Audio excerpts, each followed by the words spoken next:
Bitcoin mining economics are very strong right now, and I'm bullish in a forward-looking kind of 2025 capacity because I think there's a lot of logic and reason that supports the concept of uh, the economics becoming even better, right? And to unpack that and provide a little kind of data there, there's two primary factors that affect Bitcoin mining profitability, and those are the price of Bitcoin and hash rate or network difficulty.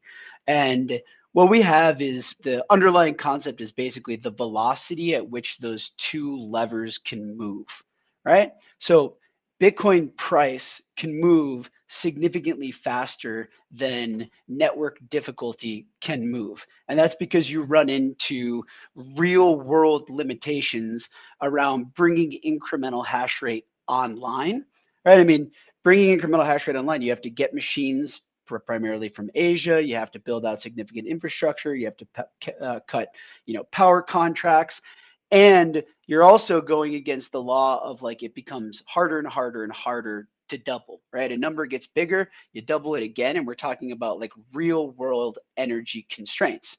So the velocity in which mining difficulty can move is relatively slow compared to the velocity in which Bitcoin price can move. I think like a quick data point that evidences that is since the US election night, Bitcoin's up like, over 50%, and Bitcoin difficulty has increased only approximately 15%.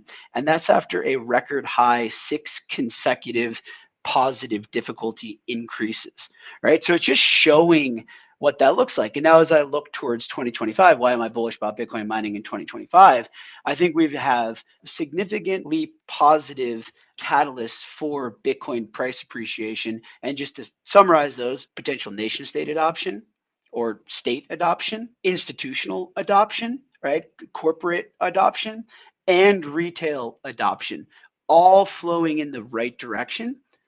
And therefore, I think that velocity is just going to significantly outpace the velocity in which Bitcoin difficulty can move. So it's a great time to be set up as a miner, and it's a great time on a forward-looking basis to be a miner. So I spend a lot of time in this world. We write a lot of research, put a lot of alpha out there around Bitcoin mining economics, macroeconomics, on-chain economics, and that's what I'm bullish about. Today's Bullish Bit was brought to you by CoinKite, makers of the Cold Card Q, my personal choice for securing my Bitcoin and self-custody. You can check them out by scanning the QR code or clicking the link in the show notes down below.